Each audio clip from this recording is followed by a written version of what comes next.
Assalamualaikum warahmatullahi wabarakatuh. Bapak Ibu Saudara sekalian, saya M. Rakib Jamari dari Pekanbaru, Riau, Indonesia. Sekarang saya akan membacakan satu ayat Al-Quran. Bismillahirrahmanirrahim. Walau annama fil ardi min sajaratin aqlami wal bahri yamudduhu min ba'dihi sab'atu abhurin ma nafidat kalimatullah innallaha azizun hakim. Seandainya seluruh kayu di muka bumi ini dijadikan pena dan laut dijadikan tinta untuk menuliskan keajaiban kebesaran Allah Subhanahu wa Ta'ala, dan ditambah lagi sebanyak itu 7 kali lipat lagi, juga tidak akan mampu menuliskan tanda-tanda kebesaran Allah, ayat-ayat Allah. Allah Maha Perkasa lagi Maha Bijaksana. Nah, jadi Bapak dan Ibu yang terhormat, ternyata ayat-ayat Allah sangat banyak sekali. Yang disampaikan di dalam Al-Quran itu namanya ayat-ayat yang labzi, ayat-ayat yang tertulis, yang ada lafaznya. Tapi ada lagi ayat-ayat Allah yang ma'nawi, ayat-ayat Allah yang hanya bisa ditangkap maknanya saja, dia tidak berhuruf dan tidak bersuara. Ada lagi ayat-ayat Allah yang sifatnya syirri, tersembunyi, baru nampak setelah digali. Misalnya hukum alam berupa adanya perubahan secara perlahan-lahan di bumi, adanya gravitasi, adanya magnet. Nah, ini semuanya ayat-ayat Allah yang tersembunyi. Kalau digali oleh manusia, akhirnya ditemukan oleh manusia kebesaran Allah. Dan Allah senang seandainya manusia mau menggali ayat-ayat Allah di alam ini, ayat-ayat yang tidak tertulis. Ada bantal tuh. Ada. Bismillahirrahmanirrahim. Biar aku kekiannya bang. Ya.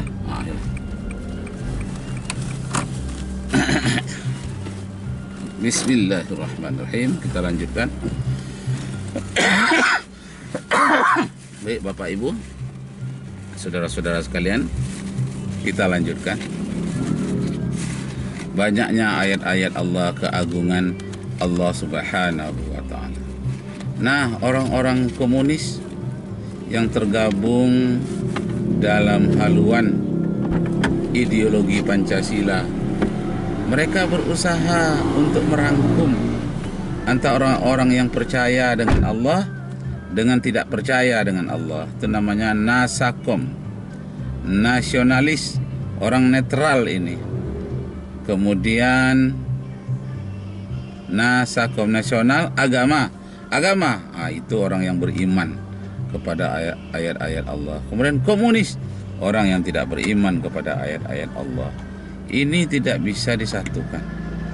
Betul-betul ibarat minyak dengan api, antara nasional, antara agama dan komunis. Karena agama adalah anti ateis. Ateis tidak beragama, sedangkan ateis anti pula terhadap agama. Ini tidak bisa disatukan. Tetapi bagi orang-orang yang beriman, terutama orang Islam, walaupun orang-orang komunis ateis itu dia tidak beragama, dia memilih kehidupannya sebagai kafir, artinya menutup hatinya dari beriman, tetapi tidak boleh memaksa agar orang-orang komunis, orang-orang ateis masuk Islam. Tidak boleh dipaksa. La ikraha fid din. Tidak boleh dipaksa masuk ke dalam agama. Tetapi yang kejadiannya, orang-orang komunis, orang ateis memaksa orang-orang beragama agar ikut aturan dari ateis. Di sini bedanya. Jadi ateis anti agama, agama anti ateis. Cuma bedanya orang ateis ini memaksa orang agamis agar jadi komunis. Sedangkan orang-orang agamis tidak memaksa orang-orang komunis agar menjadi agamis. Tidak memaksa. Baru menjadi masalah kalau mereka telah mengganggu, merusak, seperti tahun 1948 di Madiun. Nah, ini memang merusak, pesantren dirusak. Tapi kalau mereka tidak merusak, walaupun ateis komunis, umat Islam tidak bisa, tidak boleh bertindak apa-apa berdasarkan la ikraha fiddin itu tadi. Nah, pada ini bintu hormat, dalam sejarahnya orang komunis ateis itu menimbulkan korban 125 juta orang di muka bumi. 125 juta orang melalui Mao Zedong, melalui Lenin, melalui Stalin, dan banyak lagi tokoh-tokoh yang lainnya. Kalau dalam bidang pemikiran, filsafah pemikiran, nah itu yang kita sebut dengan Hegel, Engel, dan kemudian Karl Marx, itu induknya, dan kemudian banyak lagi ilmuwan-ilmuwan lainnya yang terkenal dengan God is dead, Tuhan telah mati, itu Nietzsche. Maaf Bapak Ibu, saudara sekalian, agak batuk sedikit tapi bukan batuk corona ya. Nah, jadi pendapat Hegel juga pendapat dari Nietzsche, dia mengatakan God is dead, Tuhan telah mati. Nah, mengapa mereka mengatakan Tuhan telah mati? Karena konsep ketuhanan mereka itu adalah ketuhanan yang berkebudayaan. Apabila budaya itu mati, konsep ketuhanannya jadi mati. Umpama ketuhanan yang berkebudayaan di India, ketuhanan yang berkebudayaannya adalah ketuhanan yang menyembah patung-patung berhala. Nah, ketika jadi COVID-19 tahun 2020 ini, mereka berbulan-bulan meminta kepada patung-patung itu, hindarkanlah kami dari virus virus corona ini. Malah di India setiap daerah itu hampir 9.000 orang yang mati karena corona. Akhirnya mereka berputus asa. Tuhan kami ini menurut budaya mereka, ini konsep budaya mereka bahwa Tuhan kami ini tidak bisa menolong apa-apa. Akhirnya beberapa minggu yang lalu, akhir dari bulan Juni 2020 ini, mereka ramai-ramai memasukkan patung-patung itu ke dalam laut dan mencampakkannya ke dalam sungai-sungai.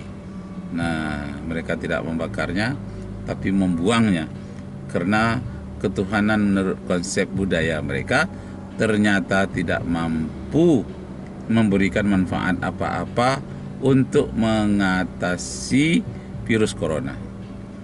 Nah, kalau di Romawi begitu pula. Mereka meminta kepada patung Bunda Maria dan patung-patung Zeus, patung yang lainnya. Bertahun-tahun, ternyata di Italia paling banyak orang yang terkena virus corona ini. Diminta berbulan-bulan, tidak juga ada perubahan. Akhirnya patung terbesar di Roma itu, di ibu kota Italia itu, ternyata akhirnya mereka robohkan, dicampakkan, tapi dipakai pukul, tidak pakai campakkan ke dalam sungai.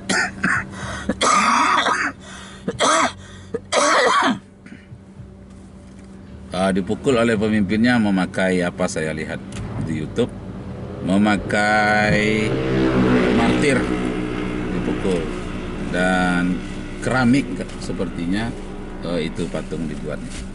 Jadi bapak-bapak, ibu, saudara-saudara yang berbahagia, rupanya konsep ketuhanan berkebudayaan yang disebut dengan haluan ideologi Pancasila, kalaulah dipahamkan dengan paham selain dari paham ketuhanan yang Maha Esa selama ini, kalaulah menurut kebudayaan, tentu orang Papua ada pula patung tersendiri dengan sistem ketuhanannya. Orang Dayak ada pula patungnya tersendiri. Jadi menurut budaya masing-masing. Di Jawa ada lagi patung-patung tersendiri, seperti patung Semar, Gareng, yang semodel itu. Ada yang lebih kuat lagi. Nah, kalau berdasarkan ketuhanan berbudaya seperti itu, dibiarkan masing-masing orang akan berbeda, dan masing-masing akhirnya mengadakan peraturan masing-masing, dan akhirnya mereka menjatuhkan dan membunuh Tuhan mereka masing-masing. Akibatnya bisa bangsa kita menjadi tidak bertuhan. Na'udzubillahi min dzalik. Nah, sekarang Bapak Ibu yang terhormat, mari kita sama-sama di abad ke-20 ini, tahun 2020 ini, mengadakan koreksi diri atau introspeksi diri. Konsep-konsep yang benar. Nah, konsep-konsep yang benar itu sudah kita perlihatkan dari ayat-ayat Al-Quran yang semuanya mengandung mukjizat.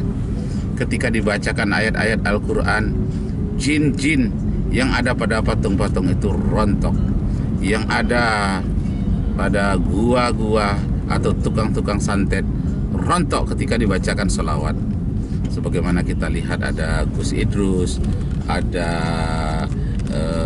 Ujang Bustami, ada Mamas Karyo, ada banyak, ada Gus Soleh, ada banyak lagi orang-orang yang menggunakan ayat-ayat Al-Quran berhadapan dengan ilmu-ilmu hitam. Ternyata sangat luar biasa. Dalam 1 detik saja rupanya dapat melumpuhkan patung-patung, hantu-hantu jin dari ilmu hitam itu. Hanya dia bacakan qul a'udzu birabbin nas, qul a'udzu birabbil falaq, qul huwallahu ahad. Terbalik ya. Qul huwallahu ahad dulu. Qul huwallahu ahad, qul a'udzu birabbil falaq, dan surat An-Nas. Ditambah lagi dengan membaca ayat kursi.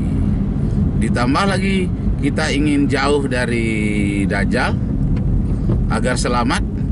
Sesudah sholat kita baca, ya Allah jauhkan dari Masihid Dajjal, jauhi dari kejahatan Dajjal. Karena para tukang santet yang ditemui oleh para ustadz yang ahli dalam memberantasnya, itu ditemukan, siapa kamu? Saya adalah anak buah Dajjal yang bermata satu, katanya. Nah, ini nampaknya seperti hayalan, tetapi suatu saat nanti akan jadi kenyataan. Persiapkanlah diri kita sebelum kenyataan itu datang di hadapan kita. Masih ingat doa jauh dari Dajjal? Sudah sholat apa tadi? Allahumma inni a'udzubika min azabi jahannam wa min azabil qabri wa min fitnatil mahya wal mamati wa min fitnatil masihid dajjal. Allahumma inni zalamtu nafsin zulman katsira wa la yaghfiru dzunuba illa anta faghfirli maghfiratan min indika warhamni min indika warhamni innaka antal ghafurur rahim. Agak panjang doanya ya. Biasanya kaum muslimin saya sudah membaca fil alamina innaka hamidum majid.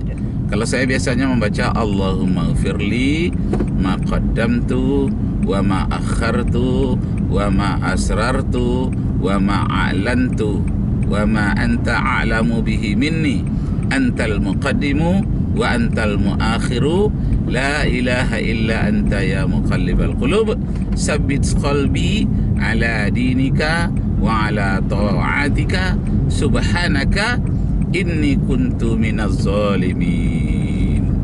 Ya Allah, ampuni dosaku yang kunyatakan, yang kusembunyikan, dosaku yang terdahulu dan terkemudian. Ampunilah aku ya Allah. Tetap Engkau yang maha membolak-balikkan hati manusia. Karena itu sabit qalbi, tetapkanlah hatiku di dalam iman ya Allah. Sabit qalbi ala dinika, tetapkan hatiku di dalam agamamu. Subhanaka inni kuntu minaz zalimin. Maha sucilah Engkau, maafkan aku jika aku termasuk golongan orang-orang yang zalim.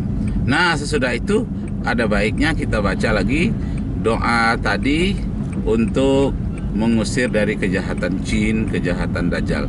Yuk kita ulang lagi. Apa doanya tadi? Allahumma inni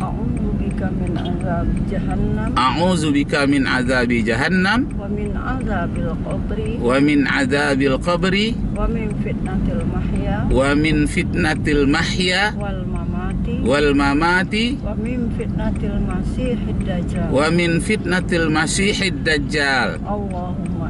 Allahumma inni zalamtu nafsin zulman katsira wa la yaghfiru dzunuba illa anta faghfirli maghfiratan min indika warhamni innaka antal ghafurur rahim. Terima kasih pendampingku telah hafal. Saya tidak full hafalnya. Nah, mudah-mudahan Allah Subhanahu wa taala meridai kita semua. Demikianlah Bapak Ibu yang terhormat, semoga Allah meridai kita. Wabillahi taufiq wal hidayah. Wassalamualaikum warahmatullahi wabarakatuh. Assalamualaikum warahmatullahi wabarakatuh. Nah, kita sudah sampai pada target yang kita tuju. Bismillahirrahmanirrahim. Allah Akbar. Ya. Bismillahirrahmanirrahim. Ya Allah. Ya. Bismillahirrahmanirrahim.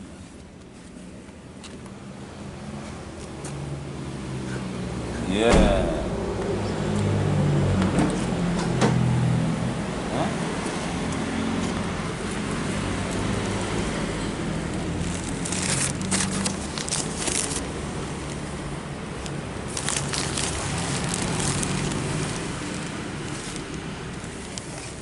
Ada bantal ya.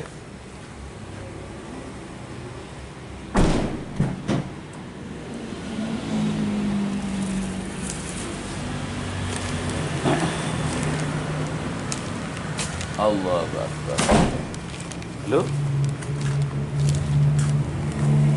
Bisa?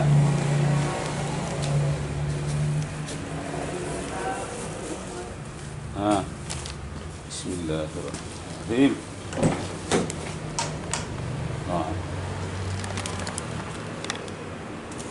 Ya. Up.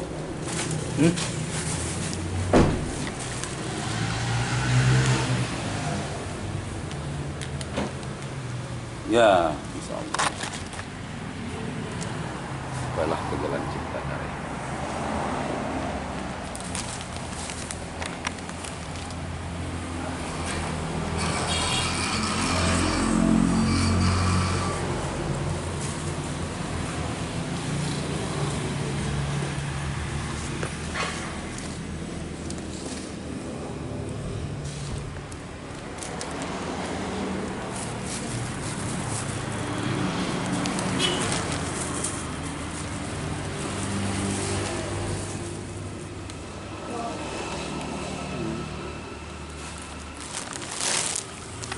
pupuk tadi, Bang?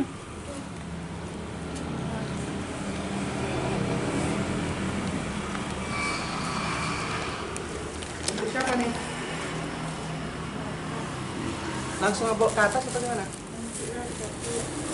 Udah disampul belum? Sudah dibawa.